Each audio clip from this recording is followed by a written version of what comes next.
Argentina. Felicitaciones nuevamente en esta conmemoración del Día Mundial del Sueño, o la semana o el mes que todos estamos celebrando en este momento tan especial para el mundo durante esta pandemia difícil que esperemos que podamos superar pronto. Agradezco en primer lugar a la Asociación de Medicina del Sueño Argentina, especialmente a la doctora Estela Valienzi y al doctor Garay por haberme convidado nuevamente a esta charla. Y vamos ahí entonces. Mi presentación de hoy va a contarles los trastornos del sueño en las enfermedades desmielinizantes. A pesar de que podemos pensar que es un tema para neurólogos nada más, el interés de traer esta charla es que los pacientes con enfermedades desmielinizantes consultan a prácticamente todos los especialistas de la medicina, desde la medicina interna, pasando por la psiquiatría, fisiatría, otorrinos, neumonólogos, es decir, toda la población de especialistas médicos puede en algún momento ser consultado por estos pacientes y nos parecía de sumo interés que se tenga en cuenta los trastornos del sueño en esta población, ya que desmejoran notoriamente la calidad de vida y además pueden agravar su enfermedad. Entonces lo que les voy a estar comentando como una introducción muy breve es qué son las enfermedades desmielinizantes. En realidad son enfermedades inflamatorias de etiología autoinmune en las cuales se puede conocer o no el antígeno que está provocando la enfermedad. Son neurodegenerativas, o sea que la inflamación da luego lugar a una degeneración neuronal axonal y afectan a personas jóvenes, que esto es la gran importancia, entre 20 y 50 años en general, a pesar de que puede haber niños o puede haber personas mayores de 50 afectadas, la mayor parte de afectación ocurre en estas edades. En plena edad activa, reproductiva, social, laboral, por lo cual es muy importante reconocer las enfermedades y tratar en lo posible de mejorar los síntomas que tienen. Provoca una discapacidad que es variable, pero hay pacientes que se encuentran muy discapacitados. Y básicamente en la clasificación general de estas enfermedades vamos a hablar sobre todo de la esclerosis múltiple y de la neuromielitis óptica y del espectro NMO, en la cual tienen muchos elementos en común. La EMAD y otras enfermedades desmielinizantes en este momento no las vamos a abordar. Básicamente a nivel fisiopatológico lo que sucede es una desregulación del sistema inmune que no reconoce como propia a la mielina. La mielina es aquella banda aislante que rodea el axón y que básicamente parte de pies de oligodendrocitos. Las células autoinmunes que no la reconocen penetran el sistema nervioso central. Si son linfocitos B, se transforman en plasmoblastos y comienzan una secreción oligoclonal de inmunoglobulina G. Si son linfocitos T, atraviesan y tienen una acción directa sobre la mielina, destruyéndola. También hay un llamado de macrófagos y de citoquinas, lo cual hace que la desmielinización sea importante y que agrave desde el primer momento al axón.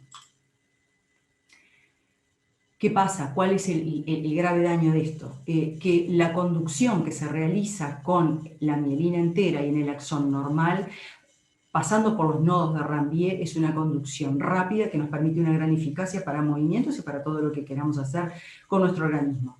En cambio, cuando estas neuronas están lesionadas y presentan la desmielinización, el impulso nervioso o no se transmite, o se transmite de forma errónea y por lo tanto da una información equivocada al cuerpo, o lo que también puede suceder es que se transmita hacia otros lados, llamado conducción efáptica, que da origen a muchos otros síntomas desagradables para el paciente. En cuanto al diagnóstico, desde que vino la resonancia magnética ha cambiado notoriamente el diagnóstico porque es mucho más precoz en estos pacientes. Los neurólogos tenemos unos criterios, los criterios de McDonald's, que se van actualizando cada 2 o 3 años y que permiten cada vez un diagnóstico más precoz. Para comenzar un tratamiento también precoz, ya que tiempo es cerebro en las enfermedades inflamatorias del sistema nervioso central y por lo tanto atacarlos tempranamente es la forma de evitar la discapacidad a largo plazo en estos pacientes. La esclerosis múltiple. En general es la enfermedad desmielinizante más frecuente del sistema nervioso central, predomina en mujeres, 3 mujeres a un hombre, y es la primera causa de discapacidad en individuos jóvenes, en personas menores de 30 años. La prevalencia depende mucho de la zona geográfica donde se esté. La prevalencia mundial es de un 33 personas por 100.000, pero por ejemplo en países del norte como Finlandia, como Noruega y en Estados Unidos y en Canadá, la prevalencia puede llegar a ser a 100 a 120 personas por 100.000, muy prevalente. Acá en nuestro cono sur hay un estudio muy reciente de 2016 de doctor Cristiano del Hospital Italiano que muestra que en Argentina tienen ustedes una prevalencia de 41 por 100.000. En Uruguay, el último estudio es un poco viejo, se hizo en 1998 y ahí hay una prevalencia menor de 20 pacientes por 100.000, pero creemos que dado el avance que hay en el diagnóstico con las nuevas pautas, con la resonancia magnética, actualmente debemos estar en un entorno parecido al de Argentina, entre 30 y 40 pacientes por 100.000. Se está realizando un estudio muy completo de prevalencia y de incidencia a nivel latinoamericano que se llama MELAC y bueno, donde tendremos entonces más datos pronto para poder saber exactamente cuántos pacientes afecta esta enfermedad. A la esclerosis múltiple se la llama la gran simuladora, porque en realidad puede dar cualquier síntoma dentro del sistema nervioso. Lo más frecuente es el ataque ocular, que se llama neuritis óptica. La neuritis óptica no es muy severa en la esclerosis múltiple. Permite que con un tratamiento rápido y adecuado con metilprednisolona el paciente vuelva a la normalidad o casi a la normalidad. Otro de los síntomas muy frecuentes son las mielitis transversas, completas o incompletas, que pueden expresar una serie de síntomas desde que el paciente tiene síntomas motores y no puede caminar o no puede mover un hemicuerpo con o sin participación de la cara y que puede tener también diversas alteraciones a nivel sensitivo. El otro tema es que se divide, esto estamos hablando de forma muy general de la enfermedad, en fenotipos, es decir, en formas de expresión, que es cómo evoluciona la enfermedad y cómo se expresa a lo largo del tiempo. Hay un fenotipo remitente recurrente, que son pacientes que tienen empujes, es decir, bruscamente comienzan con un síndrome neurológico, que luego, si es tratado, puede disminuir en su afección, y donde se ven las llamadas lesiones hipercaptantes o lesiones inflamatorias activas en la resonancia magnética, que nos indican que hay una actividad de esta enfermedad. En ese caso se denomina remitente recurrente activa. También las remitentes recurrentes pueden estar inactivas en la parte de inflamación y en ese caso no se vería ningún elemento inflamatorio en la resonancia. Hay otras formas de evolución, otros fenotipos. Uno es el secundario progresivo, que es estas pacientes remitentes recurrentes, luego no vuelven a su nivel de base, sino que comienzan una meseta en la cual hay una discapacidad cada vez mayor y por lo tanto se produce una progresión de la enfermedad, aunque no tenga empujes. Y la otra es una causa mucho menos frecuente, que es la primaria progresiva, es aproximadamente entre un 10 y un 15% de los pacientes afectados con esclerosis múltiple, en la cual o hay un solo empuje de inicio o no hay ningún empuje o hay muy pocos a lo largo de la evolución, pero aún sin empujes el paciente comienza una progresión de su enfermedad con una discapacidad cada vez mayor, habitualmente motora, pero también puede ser esfinteriana, visual, en la cual el paciente comienza en un camino en el cual es cada vez mayor esta discapacidad. La evolución es impredecible. ¿Cómo podemos saber cómo va a ser el paciente para evolucionar a cada una de estas formas evolutivas? No lo sabemos. Hay algunos factores de riesgo que dicen que la evolución va a ser más agresiva. Esto es sobre todo hombres jóvenes que tienen lesiones medulares o lesiones en el tronco cerebral, habitualmente tienen una evolución más rápida, o las personas que tienen mucha carga lesional, es decir, muchas lesiones en la resonancia magnética, sean hombres o mujeres, o muchas lesiones activas, o empujes muy seguidos. Esos en general son signos de mal pronóstico y hacen que el paciente pueda tener una evolución mucho más rápida y más severa. Bien, de todos estos síntomas, ¿qué nos importa para el tema del sueño, que es el tema por el cual estoy hablando hoy? Básicamente que este es un estudio hecho para prevalencia de síntomas. Fue hecho en 200 pacientes, es multicéntrico en varios países, en 4 años de evolución de la enfermedad, con o sin medicación. Y básicamente lo que se ve es que el síntoma más frecuente es la fatiga, como ven en un 61%, muchas veces no reconocida y no interrogada demasiado, tiene todos los niveles esta fatiga, pero habitualmente es algo que agrava mucho a los pacientes y como sabemos la fatiga puede estar directamente relacionada con un sueño no reparador. El otro elemento importante es el dolor, que también tiene una relación bimodal con el sueño. Si hay mucho dolor, el paciente no puede dormir bien, pero por otro lado, si no durmió bien, también va a tener más dolor porque disminuyen los umbrales del dolor. La espasticidad es otro elemento que es una alteración de la vía piramidal que hace que el músculo esté difícil de movilizar. La espasticidad puede también dar lugar a espasmos musculares con contracturas que puede hacer que el paciente se despierte en la noche o que no tenga una funcionalidad adecuada. Y todo esto va unido al trastorno del sueño, que como ven tiene una prevalencia muy importante. 51% de los pacientes en esta serie se quejaron de algún trastorno del sueño, ¿sí? O sea que vemos que es un problema realmente importante en la esclerosis múltiple. ¿Cuáles son estos trastornos del sueño? Los más frecuentes es el insomnio. El insomnio puede tener una etiología general que puede deberse ya sea a una carga genética que tenga el paciente con múltiples genes involucrados en esta evolución, al cual se agrega el estrés de una enfermedad crónica y en general unas higiene del sueño, unos hábitos de sueño muy deficitarios debido a la enfermedad crónica y que muchas veces los pacientes deben permanecer en la cama y no pueden tener sus actividades habituales o no tienen luz adecuada durante la mañana. Hay muchas alteraciones, además, unidas a la enfermedad, como por ejemplo la nocturia. Son pacientes que deben levantarse muchas veces a orinar en la noche o que tienen incontinencia debido a un síndrome esfinteriano, sobre todo si tienen alguna lesión medular. Hay pacientes que presentan, como decía, la espasticidad con espasmos que los despierta, el dolor en varias partes del cuerpo. Hay medicaciones que les facilitan el sueño, pero que algunas otras que les trastornan el sueño y los despiertan en la mitad de la noche. Muchas veces hay depresión por estar atravesando esta enfermedad crónica y ansiedad. O sea que en realidad hay un combo enorme para que estos pacientes presenten insomnio de forma muy frecuente. Los despertares precoces o los despertares a lo largo de la noche en los cuales el paciente no puede volver a dormirse son los más frecuentes, en un 58%. Otras enfermedades también pueden complicar, por ejemplo, la enfermedad de Willis-Ekman, que es el nuevo nombre del síndrome de las piamas inquietas.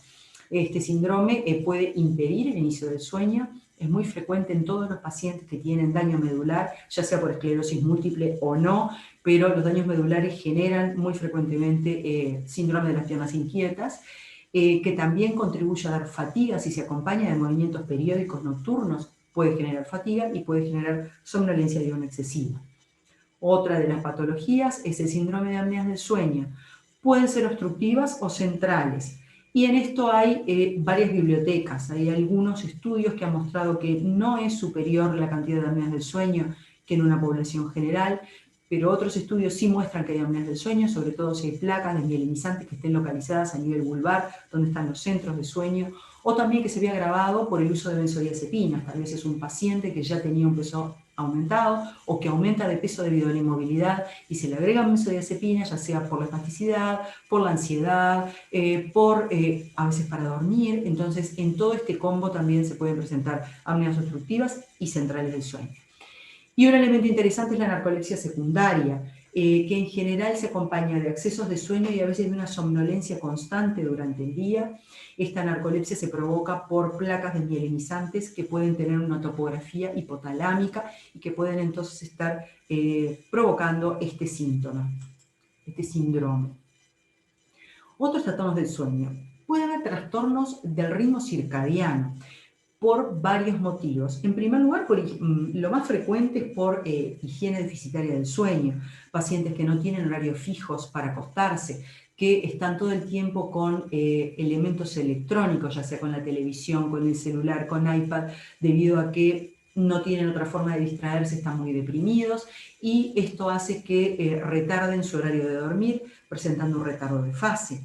Otros lo que hacen es que no tienen retardo de fase, pero al despertarse en la mitad de la noche agarran el celular porque no pueden volver a dormir, entonces cronifican su insomnio. Es decir, los trastornos del ritmo circadiano son sumamente frecuentes por esta causa. Pero además se agrega el rol de la melatonina.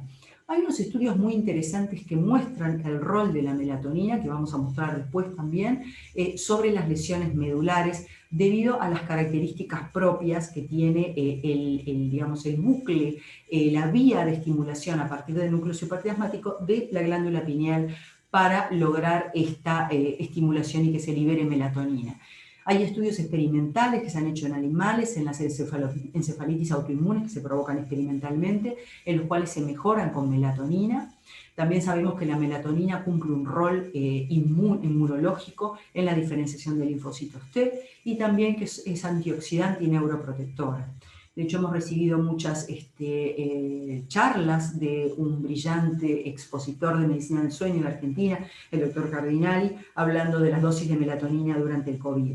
Y en esto entra totalmente el juego inmune y no nos salvamos también en las enfermedades desmielinizantes.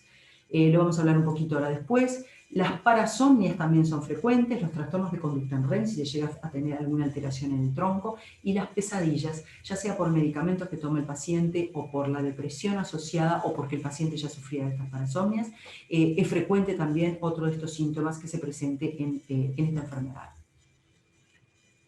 Es importante reconocer el trastorno del sueño con todas estas gamas de trastornos que tenemos, que son prácticamente todos los trastornos del sueño representados, debido a que el trastorno repercute en la funcionalidad diurna y en las posibilidades de este paciente de afrontar, tanto psicológicamente como laboralmente y afectivamente, su enfermedad. ¿Qué es lo que sucede? Todos estos trastornos provocan una somnolencia diurna excesiva, que puede ser secundaria al trastorno del sueño, al síndrome de apneas, a los movimientos periódicos, a la fragmentación del sueño y a los despertares, pero también puede ser secundaria a la narcolepsia secundaria que pueden tener los pacientes, y entonces se vuelve muy importante la alteración por la somnolencia diurna y agrava notoriamente la fatiga. La fatiga es una sensación de falta de energía con o sin somnolencia. Muchas veces no tienen sueño, pero no quieren realizar sus labores o no pueden levantarse debido a que tienen falta de energía para lograr cumplir con las actividades de la vida diaria. Es el síntoma más frecuente, muchas veces es poco reconocido y hay médicos que ni siquiera los tratan y es multifactorial. Los trastornos del sueño son una de las causas, pero hay otros trastornos, hay otras razones para la fatiga en las enfermedades desmielinizantes, pero aquí lo que estamos sobre todo poniendo énfasis es que un trastorno del sueño no tratado puede llevar a la presentación de fatiga y puede agravarla.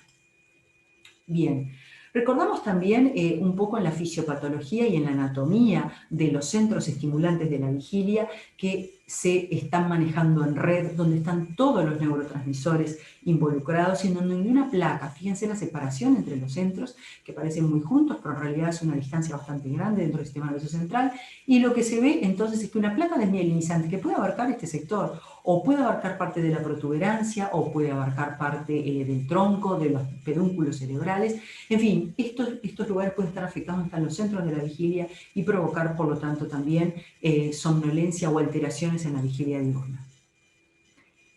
Otro elemento interesante que fue una de las causas por la cual le propuse a la doctora Valencia de hablar de este tema es que estos trastornos están subdiagnosticados, tanto por los neurólogos como por, como decía, las otras especialidades que también ven al paciente.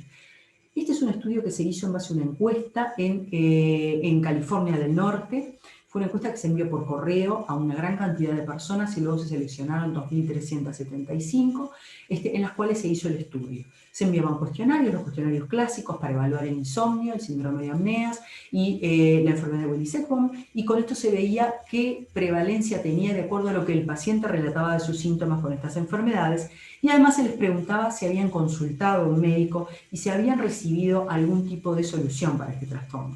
Y fíjense qué interesante que en azul grueso en estas barras estamos denotando la prevalencia que hay dentro de los cuestionarios a las respuestas positivas para estos trastornos. Por ejemplo, el insomnio está prevalente en un 32%, el síndrome de apnea se presenta en un 38% de pacientes, lo mismo que el síndrome de las piernas inquietas en un 37% de pacientes.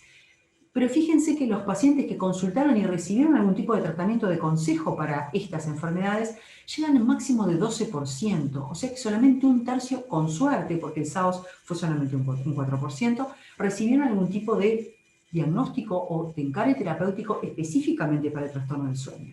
Es realmente una pregunta que, dada la carga de todas las cosas que uno tiene que ocuparse del paciente, de repente nunca interrogamos a fondo el trastorno del sueño y puede estar agravando, como decíamos, la funcionalidad diurna en todos estos pacientes. ¿Por qué? Porque provocan somnolencia diurna en un 30% y fatiga en un 60% en este estudio realizado en este amplio número de pacientes.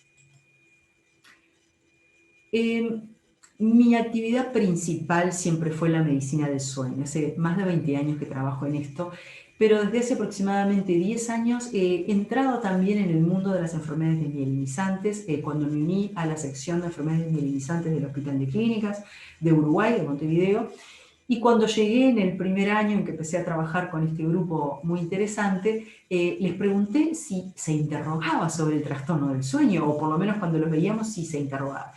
Y muchos me confesaron que nunca le preguntaban al paciente cómo dormía.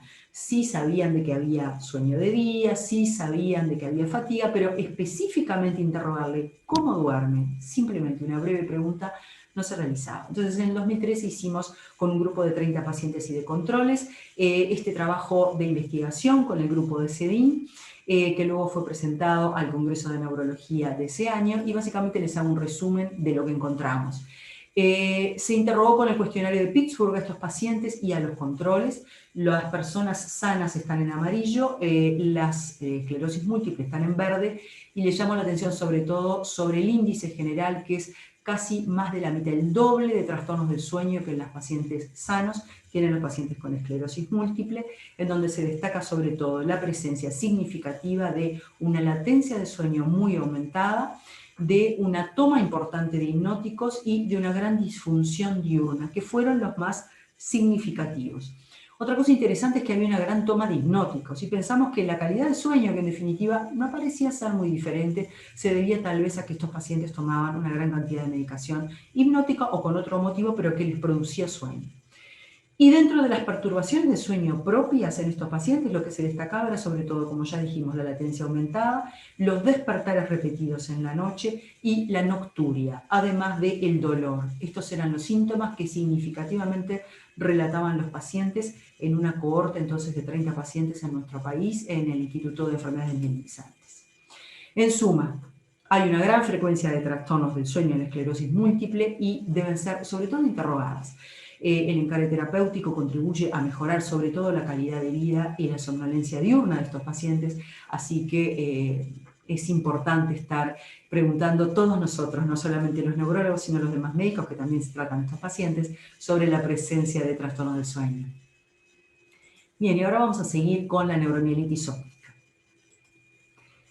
La neuromielitis óptica es una enfermedad que ha sido de alguna manera tipificada como tal hace pocos años, hace aproximadamente unos 15 a 20 años, en que esta enfermedad se separa de la esclerosis múltiple. Antiguamente, antes de que estuviera resonancia magnética y se hubieran encontrado biomarcadores específicos en sangre para estas enfermedades, se lo unía y se pensaba que era una forma especial, un fenotipo diferente de esclerosis múltiple, pero que seguía siendo una esclerosis múltiple. A partir de ese año, con varios avances, sobre todo el reconocimiento de que esta enfermedad, que es inflamatoria, es autoinmune con un antígeno reconocido, que son las antiacuaporinas 4, la proteína de antiacuaporina 4, que se encuentra localizado en los pies de los astrocitos. Esto es una astrocitopatía, que es muy diferente a las características fisiopatológicas de la esclerosis múltiple. Y estos astrocitos están específicamente localizados en donde hay intercambio con el medio, sobre todo con el líquido cefalorraquídeo. Por eso están en las regiones como periependimarias, en el epéndimo dentro de la médula espinal y dentro del sistema nervioso central, cercana a los ventrículos cerebrales, sobre todo al tercer ventrículo, región periacueductal, acueducto de Silvio. Son las regiones donde más se encuentran estos antiacuaporina 4 y que son el sitio de ataque de las antiacuaporinas 4, de unos anticuerpos que van directamente dirigidos y que se pueden determinar en sangre. Entonces, además del fenotipo, que es un poco diferente al de la esclerosis múltiple, lo podemos sospechar ampliamente y luego hacemos una determinación tanto de resonancia magnética como de la determinación de anticuerpos antiacuaporina 4 en sangre. ¿Cuáles son las características diferenciales en la presentación general de la neuromielitis óptica? En primer lugar, predomina mucho más en asiáticos y en afrodescendientes que lo que lo hace en estas poblaciones la esclerosis múltiple. Quiero ser clara, en todos los caucásicos predominan ambas, tanto la esclerosis múltiple como la neuromielitis óptica, pero en pacientes asiáticos y afrodescendientes es muy poco frecuente la esclerosis múltiple con respecto a la neuromielitis óptica. La neuromielitis óptica tiene una mayor representatividad, es muy frecuente en estas poblaciones. Después tiene dos formas de evolución. Una es la monofásica, que es la más severa, en la cual hay un solo empuje que se da junto con alteraciones visuales, en general con una neuritis óptica, que muchas veces es muy severa, deja al paciente prácticamente ciego, que puede ser bilateral, que no mejora muy bien con la metilprednisolona, a diferencia del tratamiento que le damos a las neuritis ópticas de la esclerosis múltiple, o puede ser recurrente, o sea, presentar varios empujes severos y deja al paciente muy discapacitado. Es una enfermedad mucho más severa que la esclerosis múltiple en su evolución. También la edad promedio es un poco diferente, es de 39 años. Y olvidé decir que la parte monofásica predomina en mujeres y la recurrente es igual en hombres y en mujeres, pero como decía, de una edad mayor, 39 años a 40 años. Y aquí se encuentran dos anticuerpos. Como decíamos, los más frecuentes y los más importantes son los antiecuaporina 4. Pero se estuvo viendo desde hace también pocos años la representación de pacientes con un fenotipo similar a la de la neuromielitis óptica habitual, pero que no presentaban, eran anticuerpos antiecuaporina 4 negativos. Y ahí se descubrió un nuevo target de ataque que es la glicoproteína de mielina del oligodendrocito. Es decir, una glicoproteína especial que se encuentra en la mielina y a donde van estos anticuerpos dirigidos que se llaman anti-MOG. Entonces, estas dos son los que forman el espectro. ¿Por qué se llama espectro? Es decir, la neuromielitis óptica tiene una expresión fenotípica especial, pero a veces ataca lugares diferentes o ataca uno solo de los lugares, y estos es lo que se llaman espectros, que serían formas parciales o un poco diferentes de la neuromielitis óptica. El lugar más frecuente, como decía, es el nervio óptico con esta severa neuritis óptica. Las mielitis, las alteraciones en la médula, son por definición longitudinalmente extensas. Esto significa que abarcan varios segmentos medulares y no uno solo, como ocurre en la esclerosis múltiple, que puede abarcar varios, pero no están juntos. Aquí lo que hay es más de 3 segmentos medulares unidos que forman una lesión longitudinalmente extensa. Y otras lesiones, en las cuales las que más nos interesan son las que ocurren en el diencéfalo, en el hipotálamo y en el área postrema, porque allí se encuentran los núcleos del sueño. Por suerte, esta enfermedad es mucho menos prevalente que la esclerosis múltiple, solamente alcanza a 2 a 4 pacientes cada 100.000 habitantes. Es una enfermedad muy poco frecuente. ¿Qué queremos decir? Aquí estamos mostrando la mielitis longitudinalmente extensa y aquí un ataque en el quiasma óptico en una publicación también de colegas argentinos con el grupo del Hospital Italiano, con quien estamos siempre en contacto, el grupo del doctor Cristiano, y acá este trabajo es publicado por una de las personas que trabaja en su grupo, el doctor Rojas.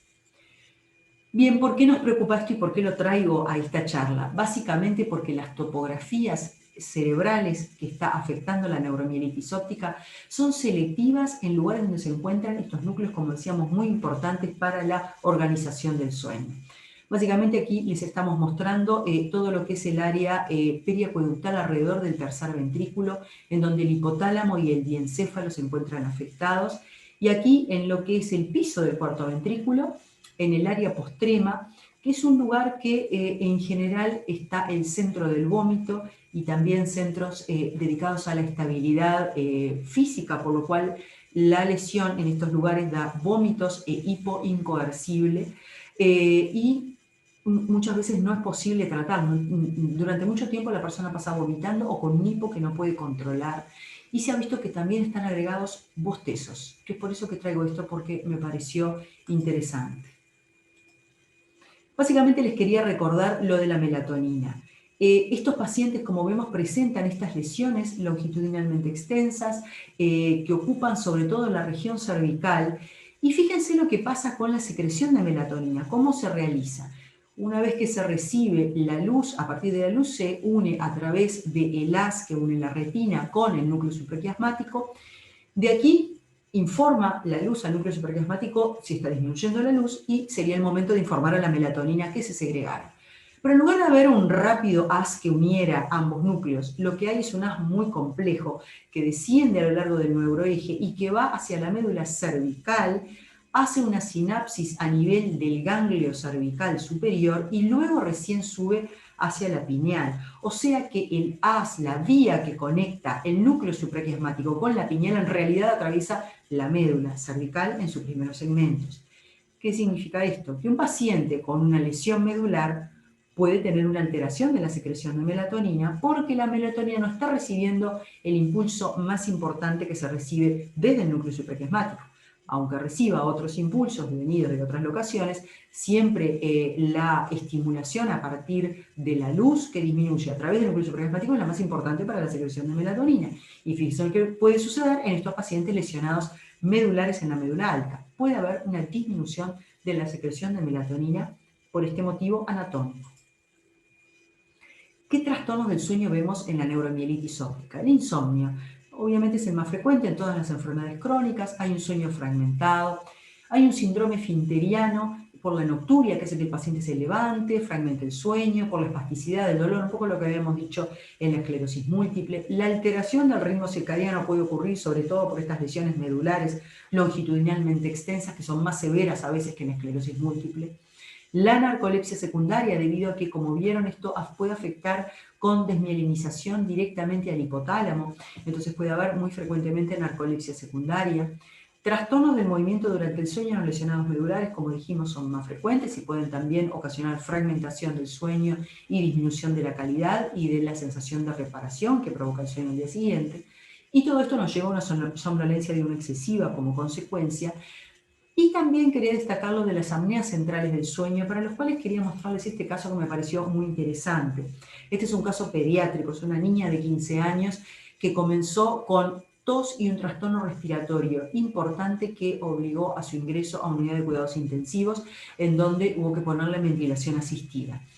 Cuando se interroga a los padres un poco más sobre lo que había sucedido, parece que esta niña había presentado 15 días antes vómitos e hipo con mucha frecuencia y que no lo podían detener con nada de los medicamentos que le dieron los padres.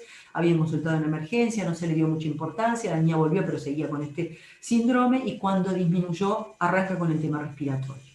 Cuando le hacen una resonancia magnética, fíjense aquí en el bulbo estas lesiones tan importantes, hiperintensas, correspondientes a desmielinización, y cuando le hacen una polisomnografía, esta niña presentaba un índice de apneas centrales de 110 por hora. Estaba casi constantemente haciendo apneas centrales en sueño.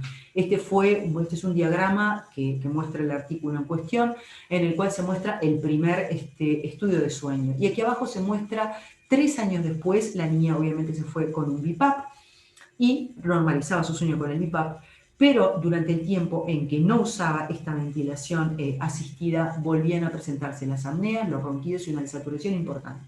Con lo cual esta chica, por estas lesiones, quedó de alguna manera siempre con el BiPAP, ¿sí? Una niña de 15 años. Eso me pareció interesante traerlo como una muestra importante de que muchas veces cuando tenemos pacientes severos que están en la UCI hay que ver el trastorno respiratorio y ver si no hay lesiones en el bulbo, sobre todo si hay alguna lesión inflamatoria, que nos estoy hablando de esta neuromielitis óptica o del espectro. ¿Qué otro elemento hay? Los bostezos que son tan frecuentes en personas importantes como Barack Obama y que salen en el New York Times, pero también en toda la población general, todos bostezamos por múltiples motivos.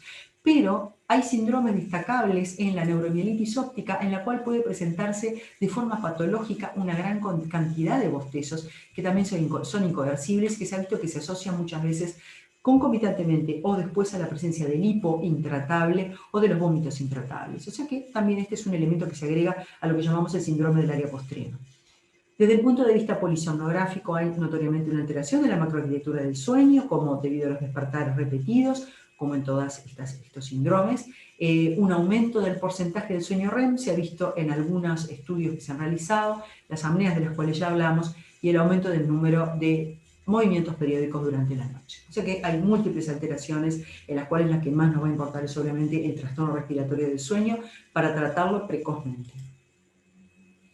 Bien, llegamos al final de la charla con un encare sobre el tratamiento general, que como saben es un tratamiento sintomático sobre lo que tiene el paciente. En el insomnio, importante la psicoeducación, explicar la higiene del sueño y los elementos que van asociados, así como los tratamientos no farmacológicos, con somnología comportamental, tratamientos de relajación, etc. Y en los fármacos, sobre todo, evitar las benzodiazepinas.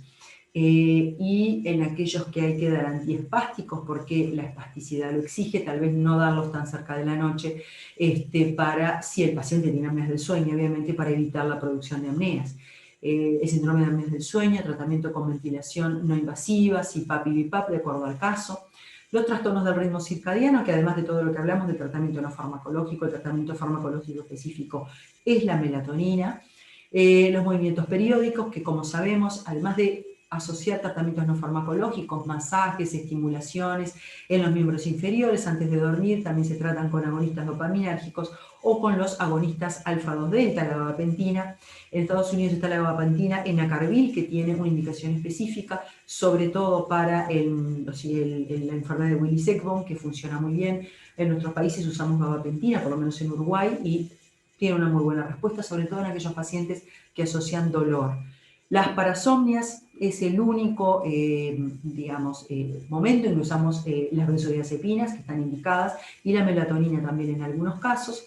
Y obviamente todo el tratamiento de lo que es la repercusión diurna con somnolencia y con fatiga a través del modafinil o del armodafinil, que creo que ustedes lo tienen en Argentina, en Uruguay no está, no hay armodafinil, usamos modafinil o ritalina en los casos más severos.